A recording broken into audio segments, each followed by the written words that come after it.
What's going on, guys? It's Nick here, back with another video. Happy Thanksgiving to everyone. I'm sure we're all looking forward to the 3 games today, 1 game tomorrow. But if you're looking for a breakdown of those 4 games, you're in the wrong spot. Last video I posted broke down those 4. This one starts with the Sunday video. So first up, we've got Jaguars at Texans, 48.5 point total. Jaguars 1.5 point road favorites.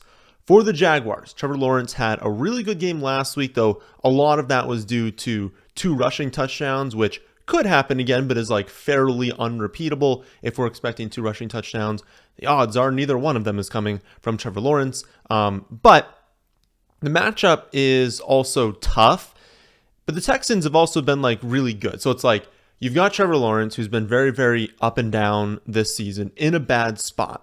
The up happened last week, and usually they don't happen 2 weeks in a row for him. But if the Texans are rolling, if the Texans are finding success, and, Trevor Lawrence just has to be in a trailing script, if the total is correct and it's a higher scoring game, we could still see a lot of touchdowns even in what is a difficult matchup. So there's upside here. But again, if those 2 touchdowns from last week hadn't come on the ground, we're taking 12 points away from Trevor Lawrence. And again, that's something that's not super repeatable for him. So he's my quarterback 10 this week. I think you can definitely use him, but don't be shocked if he goes back to having a bad game. After Lawrence, I'd say the only must start is Travis Etienne. Like I said before, the rushing touchdowns would usually come through him. And this is a really good matchup for rushing touchdowns. Not a good matchup for efficiency, but my guess is Etienne does have a rushing score this week. And then Kirk, Ridley, Ingram are all really good plays. I don't want to call any of them must starts, but Kirk in the wide receiver 19, Ridley's 22nd, Ingram is 11th. So they're all very, very good plays. My guess is you're playing all of them. And again, it's a good game environment. So if it's very, very close between one of those 3 players and someone else in the rankings, this is a game that has ceiling. Could be a 60-point total. We could see both teams score, around 30 points. So use it as a tiebreaker and say a player in this game is worth a start over someone else in maybe a lesser game. On the Texans side, and that extends to players on both sides of this game. The Texans, Jaguars have a really, really good run defense, much better than they've had in recent years, but they're definitely attackable through the air, which isn't great news for the Jaguars because, the Texans have been so good through the air over the last month or so. We will see the final status of Dameon Pierce. Don't yet know if he is going to play, but it's not a good spot, and so you definitely would want Pierce to be out again if you're looking to play Singletary. I do think Singletary has this role on lock. He's going to be the starting running back for the rest of the season. That's not the concern. It's more if Pierce does show up, he'll be less featured. So Pierce will still get some carries. He'll still have a chance of stealing goal line work. And so if it's also a bad matchup, the floor for Singletary will be much lower, so will the ceiling. So right now he's grading out in that 25 to 27 range. Definitely fine to play, but the matchup is not nearly as good as it has been in recent weeks for Singletary. After him, I would play all of Stroud, Dell, Collins, and Dalton Schultz, with Noah Brown being viable in deeper formats. You're going to hear me say this a lot.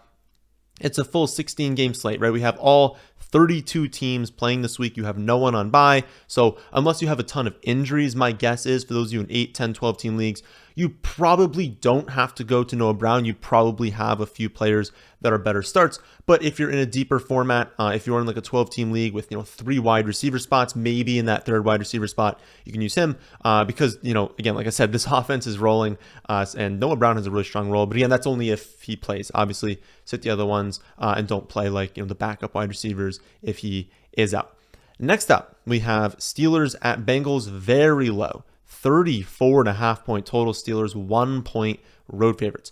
For the Steelers, everyone's basically on the fringes, but I will say the matchup is really good. And with Matt Canada being fired, maybe the offense can get going this week. The Bengals are allowing the 2nd most yards per carry and the most yards per pass attempt in the league. This is a particularly good spot for wide receivers getting downfield. So it's a really good game, a good opportunity, I guess, for George Pickens. The tough part is just the total. With everyone in this game, you're still attached to the game environment. And when the total is low, it also means the yards are probably going to be low, right? If teams are driving up and down the field, well, they're at least getting field goals. They're probably scoring some touchdowns, and the total is not going to be 34.5, right?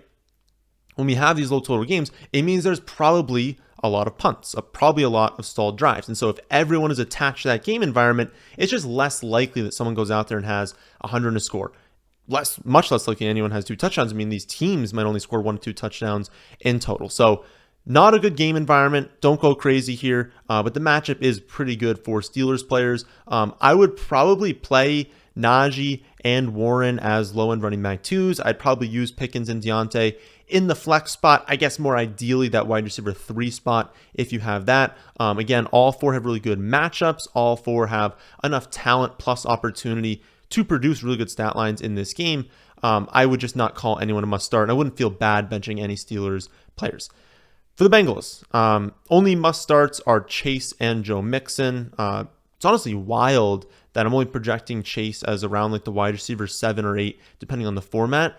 Just given that, the matchup is so good. I mean, we've been targeting wide receiver 1s against Pittsburgh all season, but that's what happens when you drop down from Joe Burrow to Browning. Like, obviously, that's a very drastic drop off. So even an amazing spot for wide receivers, the ceiling is only so high when you have that. I would definitely still play Chase. It doesn't really matter. Like, you're still putting him in the starting lineup, and he could hit, he could have 5 targets. I mean, he's going to have more than that, but like the point is he could have 5 targets, but one of them goes for a 70-yard touchdown very easily. That makes up his day. Like, he can still hit even on a low volume day. And if Higgins is going to be out again, the volume is probably not going to be very low. So again, play Chase. And then I think you have to play Mixon because he's like been the most featured running back in the NFL. So it doesn't matter what the matchup is. Have to play him. Higgins, if he returns, probably too risky for me. I think you'd have a better option. I just wouldn't feel good about him in his first game back unless we're fully confident in it. And again, in such a low total with Browning at quarterback, I don't know. I probably wouldn't go there, especially again, full 16 game slate this week. And then I don't think even if he's out, I wouldn't play Boyd and I wouldn't play the tight ends. Next up, we've got Panthers at Titans. Another very low total, 36.5 points. Titans, 3.5 point home favorites. For the Panthers, Adam Thielen is really the only player we're interested in, and he's definitely like a good play in this spot. But obviously know that like it's really just volume and matchup driven. Like, this offense as a whole could very easily fall apart. They could score 10 points this week, and if Thielen doesn't end up scoring a touchdown, he could put together like a 7 for 70 game, and you're like, that's not, that amazing. But the matchup is good, and they basically just pepper Adam Thielen with targets every play, so basically just play him, don't play anyone else. No teams allowed a higher catch rate over expectation to wide receivers than the Titans, and they've done so while also doing a slight increase to yards per reception. So it's just a great spot for wide receivers. Play him. Honestly, don't play anyone else. Not a good spot for the running backs, and they're splitting the workload. Then for the Titans, Derrick Henry has not been great, but this is a smash spot. Only 2 teams are allowing more rushing yards over expectation than the Panthers, and only 1 team is allowing more schedule-adjusted fantasy points to running backs. The Titans are also home favorites. We know the splits with Derrick Henry. When he wins, especially at home, or when the Titans win, he goes off. When they lose, he just doesn't have very good games. They're projected to win this one in a good match against running backs. Like, you have to play Derrick Henry. He's got an elite ceiling this week. Aside from Henry, you could play DeAndre Hopkins in the flex. I mean, he's a fine play. I guess more ideally wide receiver 3, but it's a negative matchup. Game script probably tilts more towards the run than the pass. I'd probably bench Hopkins if you can this week. Saints at Falcons. Up next, 42.5 point total. Falcons 1 point home favorites. For the Saints, the hope, I guess my hope, is that Derek Carr will be benched for Jameis Winston. In all likelihood, that's not going to happen, so we're probably going to have Carr quarterback. But just know, if Winston is the quarterback, please play Chris Olave. He would go off. Unfortunately, we're probably going to get Carr, and it's a tough matchup. Game environment's also not very good. It's not as bad as some of these 34, 35 point total games, but it's not a good game environment, especially if the Falcons can get up and run the ball a ton. Falcons are also best attacked with tight ends. So if you want to take a shot on Taysom Hill, if you want to take a deep flyer on Juwan Johnson, sure. Probably don't have to play Juwan Johnson, but Taysom Hill, not a bad play. But yeah, I mean, it's not a spot where I'm expecting a ton of offensive production from the Saints. You're playing Alvin Kamara. Michael Thomas is on IR, so we're opening up spots for Chris Olave, and I think most people are just playing Chris Olave in any matchup. So even being a negative matchup and having Carr, like, I think you're still playing Olave. And it does open up a ceiling for Rashid Shaheed. It opens up a potential flyer play on A.T. Perry in like very deep, 16 league formats. But for the most part, honestly, like the matchup is not good. The environment's not good. So I would probably stick to Kamara and Olave and maybe Taysom Hill if you need that tight end play. But I'm not like crazy about anyone on the Saints this week. Then for the Falcons, the only must start is Bijan Robinson. London, the tight ends have a really difficult matchup, and we're not really expecting like heavy passing volume with Ritter back at quarterback this week. So I would start Bijan, and I would only play the others if you need to. If you had to play Drake London, he's a talented enough player, a good enough red zone role, like he can win in any matchup. I'm just not expecting heavy volume this week, and so I wouldn't play him. Like that would be like a tiebreaker. If it's a tiebreaker between London and someone else, they play in a better game environment, I would probably lean away from London this week. Next up, we've got Bucs at Colts, 44-point total. Colts 2.5-point home favorites. For the Bucs, the Colts are a plus matchup to everyone except for tight ends, where they're basically just a neutral matchup. So it's a really good spot for everyone this week. I think you're playing all of Rachaad White, Mike Evans, and Chris Godwin, with Cade Otton being like fine to stream. Nothing stands out about him. You need a touchdown, obviously, but he's been playing pretty well if you want to stream him, or if you have been streaming him, you don't have anyone else. Definitely fine to do that, but we're not like expecting him to have 7 for 70 in a score. He's probably going to be around like 5 targets this week. Godwin is probably the toughest call.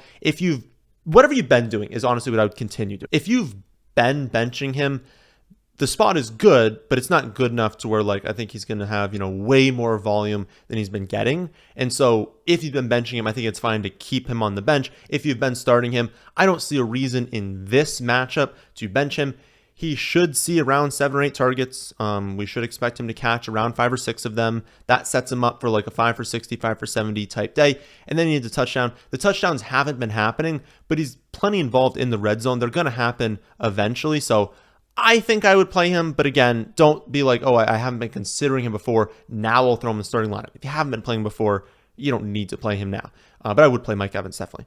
Then for the Colts, the Bucs are a really good matchup for wide receivers and a bad one for running backs. Jonathan Taylor's been featured recently, though, so you're definitely playing him. And I would certainly start Michael Pittman Jr. Behind those two, it gets a little bit thin. You could play Downs maybe as a low-end wide receiver 3. But again, all 32 teams are playing this week. He's kind of banged up with his knee injury. I think he'll be more recovered from it. I think he'll be good to go in this game. But you probably don't need to play Josh Downs. It's not like I'm expecting him to have 10 targets this week. Then you could maybe stream Gardner Minshew. He's my quarterback 16. But again, full slate. I don't think you need to go there. Final 1 o'clock game is going to be a thriller between the Patriots and the Giants. Pathetic 33.5-point total. Patriots 3-point road favorites. For the Patriots, the Giants have definitely been better recently on defense, but they still do grade out as a plus matchup. Unfortunately, there's no one really on New England that can take advantage of plus matchups. The only two you're looking at are Stevenson and Demaro Douglas, and I do think Stevenson this week, especially in a spot where they can be winning, is a low-end running back too. I think you can definitely play him at running back too. And then Douglas, only my wide receiver 42, but especially in full PPR formats, I think he could rack up, 6-7 receptions. He is someone they're trying to involve in the red zone as well. And so I think he could have a good game. You're probably looking at opposite game scripts though. Like you're probably hoping the Patriots get up with Stevenson, that he does rack up some receptions, but then he can, approach, 15, 16 carries. You're probably hoping for a trailing game script with Douglas, where New England falls behind. The matchup isn't too tough, and Douglas can rack up 6 or 7 receptions. I don't think either one is a priority play for me, but both are definitely viable. I wouldn't feel bad about playing either one of them. Then for the Giants, it's Saquon or bust. Like the matchup is really poor for Saquon, but the volume is awesome. He's a great player. You're starting him. You're benching everyone else on the Giants. 4 o'clock games kick off with another low total game. Browns at Broncos, 35-point total. Broncos, 2.5-point home favorites. On the Browns side, this is a really good matchup for the running backs and the tight ends, a bad one for the wide receivers. Jerome Ford actually grades out as a running back 2 this week. He's a pretty good play. Kareem Hunt, running back 33, probably need a touchdown for Hunt to be a good play because he's definitely not. You look at him run, he's not breaking off any sort of long plays. So It's possible some of you need to play Kareem Hunt, but I would say if you have Jerome Ford, if he's been on the fringes for you, this is a good spot for him. I would play him. The Broncos have by far the worst run defense in the NFL, really no matter what metric you look at. And since the Browns, can definitely pull ahead and can definitely win this game, they're not favored, but it's close enough spread where they could be winning. There is a lot of upside for the running backs in this spot. So those two are pretty good options. Then the only other two I'd really consider are Amari Cooper, wide receiver 24 for me, David Njoku, my tight end 10. We've got Dorian Thompson-Robinson at quarterback though, so all pass catchers, lower ceiling, lower floor than they would normally have. I will say this though, David Njoku had 15 targets last week, so in a good matchup, I wouldn't shy away from him. He was peppered with targets last week. That could continue. He's got an elite red zone role. Just because he didn't score last week doesn't mean he doesn't have a great red zone role. Touchdowns haven't been hitting for him, but they're going to eventually. Honestly, I think he's a great streaming option this week. Then for the Broncos side, no one's appealing. The Browns are not a defense we ever look to attack. They have a very, very strong defense. Everyone has a brutal matchup. There's no specific area you can attack them with. Best play is probably Javonte Williams, since he's got a pretty high touch expectation and he plays at running back, right? Kind of a thin position. But he's only my running back 28 this week, and you could definitely bench him, and you could definitely bench everyone on the Denver Broncos. Sutton is also a pretty decent play. He's been playing really, really well, and they do look to him a lot in the red zone, but only my wide receiver 36 right now. So, you can use him. Wouldn't feel bad about using him, but again, the Browns are awesome on defense. I'm not looking to attack them with anyone. Next up, we've got Rams at Cardinals, 44.5 point total. Rams currently 1 point road favorites. For the Rams, my guess is that Cooper Kupp is going to be out one more week, and so we should get one more week of Puka Nacua being featured. Kyren Williams is also expected back this week. He should be playing. So the breakdown is fairly simple, right? If Kupp is out, play Puka, play Kyren Williams. If Kupp plays, I think you have to play him. I think whenever he's out there, you have to play him. I know it's very frustrating. He keeps leaving with these injuries. But again, I don't think he's going to play. I think they're going to hold him out. I said one more week before, but I think they're going to hold him out this week. He'll be back next week. So I'd play Kyren, play Puka, don't play anyone else. Then for the Cardinals side, Kyler and McBride, I would say are both must starts, with James Conner grading out as my running back 24, Marquise Brown, wide receiver 39. The Rams don't really allow many running back receptions, but James Conner does still have rushing touchdown upside, and he's got good, upside on the ground because he's going to be the guy they go to there. The other running backs aren't really mixing in behind him. Fairly neutral matchup overall for most players. I would say it's a pretty positive matchup for tight ends against the Rams. But there's no real one area where you have to attack the Rams defense. They're just kind of solid all around, relatively league average. Marquise Brown hasn't been hitting with Kyler, but he's always a threat to score the long touchdown. We talked about 2 weeks ago. He just missed on one. It was an inch away from a pretty long touchdown. His stat line would look better if he hit there. But yeah, he's a low floor, relatively high ceiling, boom bust flex play. Someone that you probably don't need to play this week. Again, 0 buys, but if you had to play him in the flex, ideally, wide receiver 3, second flex spot, if you had to go there, good ceiling, good play. I don't think you should feel bad about that. Next up, we have what is probably the best game of the week. Bills at Eagles, 48.5 point total. Eagles, 3.5 point home favorites. For the Bills, Philly is a really tough matchup, though not as difficult as they have been in prior years, and not difficult enough for me to not want to play the Bills studs like you play them in any matchup. So Allen, Diggs, Kincaid, all must starts for me. James Cook's my running back 29. Gabe is a wide receiver 48. Cook has seen a dip in his target share recently, and they are mixing in other running backs. Plus, his touchdown upside is fairly low. Hit last week, but touchdown upside is very, very low for James Cook. So I would consider him a low ceiling, low end running back too. And then remember what I always say about Gabe. He's going to get you 3 or 30. He had no points last week. I think there's another game this year where he had 0 points. To be honest, the low end, that 3-point outcome, has been happening a lot more this year. And there's nothing about this matchup that indicates that this is the time he goes for 30. So you can probably bench Gabe Davis, and I wouldn't play any of their secondary players. The final 4 o'clock game is going to be Chiefs at Raiders, 43.5 point total. Chiefs, 8.5 point road favorites. For the Chiefs, Kelsey, Mahomes, must starts. Pacheco's a very strong start with no one else really in consideration for me. Pacheco has been the 12th most featured running back in the NFL over the last month. That's really good. He's had a very, very strong role. Unfortunately, he also has -1 receiving yards over the last 3 weeks combined. And so the early down role is great and he's being used in the red zone, but the receiving role has basically like gone away recently. That can always come back, but it's not a great outlook, especially in a spot where, they probably don't have to throw to running backs that much because they'll probably be winning this game, but still a good spot. I think he's a very strong play.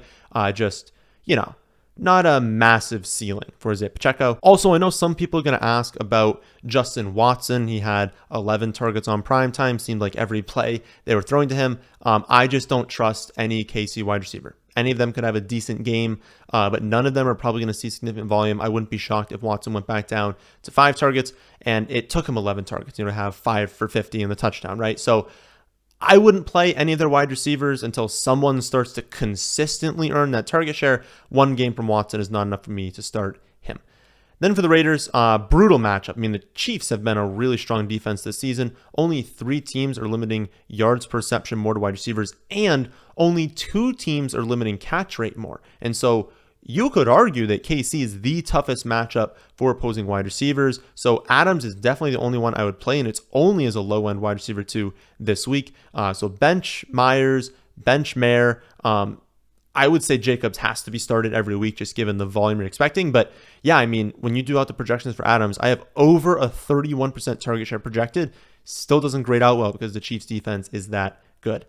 Sunday night game is going to be Ravens at Chargers. This game has a very high 47-point total. I guess not very high, but very high for this season, honestly. 47-point total. It's nice to at least see some green in the totals this year. Then Ravens, 3.5-point road favorites. For the Ravens, this is a smash spot. Only 2 teams are allowing a higher yards per reception to wide receivers, and they do so while allowing a boost to catch rate. It's also a really good spot for the tight ends and a good spot for running back receptions. Problem is, Andrews is out, so they can't take advantage there. And then Baltimore doesn't really throw to their running back, so that's also another spot can't take advantage of. So definitely start Lamar, start Gus as like a touchdown-dependent running back too. That's probably going to score a touchdown. He has, 9 touchdowns over the last 5 games. And then I would start Zay Flowers as a wide receiver too. It's a great matchup for him, and Mark Andrews being out really does open up target share potential for everyone. It's probably just going to be split amongst everyone, but if you're increasing an already pretty high target share for Zay Flowers in a good matchup, I just think they lean on him more, and he is a good play. Toughest call here is with Isaiah Likely. The matchup is great, and if you added him specifically to replace Mark Andrews, I just roll with him this week, see what the target share ends up being, understand that it's risky and he can go out there and have 1 catch for 10 yards, but so could every tight end that's not in the top 5 or 7, so you can't really be upset if he lays an egg. But yeah, it's tough to know what his target share is going to be, but he's my 10 and 13 this week. Again, if you lost Andrews, I think you just roll with him for this week. Then for the Chargers, Ravens are a very, very brutal matchup, but volume will be there for Eckler and Keenan Allen, so definitely start them. Don't play anyone else. I don't think I would start Herbert this week. If you had to, that was your only option, you look at free agency and you're like, okay, do I start him or Kenny Pickett? It's like, well, you start Herbert, right? We're not going absolute scrub quarterbacks, but if you have another option, if you've had 2, you've been streaming, I would go with the other option this week. Final game of the week is going to be Monday Night Football. Bears at Vikings, 43-point total. Vikings, 3.5-point home favorites.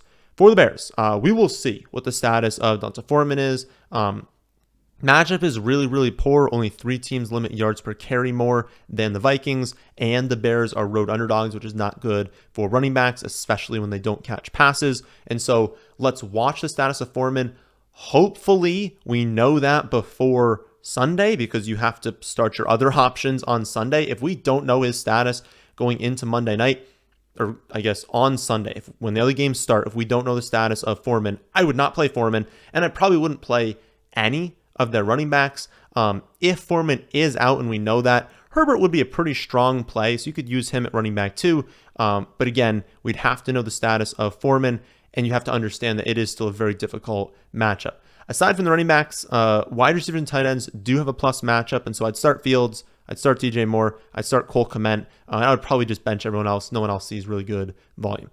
And then finally, for the Vikings side, The Bears have a really strong run defense, but they do give up a lot of running back receptions. So not a horrible start for Madison or horrible spot for Madison. I think you can play him as a running back too. They also give up a pretty high catch rate to tight ends, but force a low ADOT. That's fine because Hawkinson has a really high target share and a low ADOT. So it kind of really fits into being a really good spot for Hawkinson. You're playing Hawkinson. You're playing Addison. If Jefferson is out, it's still a pretty decent spot for Addison. It's definitely not a smash spot. I don't expect him to have a great game, but if Jefferson is out, I think it's a good enough spot where you can start him as, like a flex play this week. And then Dobbs is my quarterback 12 right now. I'm currently not really expecting Jefferson to play this week. If he does play, you bump down Addison. I'm not sure I would play Addison, and then Dobbs would be a really good streaming option, and you would play Jefferson first week back. Just given what he's been saying, it doesn't seem like he's going to play. So my expectation is he'll be out one more week, then they'll go on bye, then he'll be back in week 14. If that happens again, I would play Hawkinson, Dobbs quarterback 12, Addison, pretty strong flex play, and then Madison, good play. I will again say the matchup is way worse for Madison and Chandler than it was last week. And with Madison healthy, I don't think I would play Chandler. And then Madison is a fine play again at running back 2.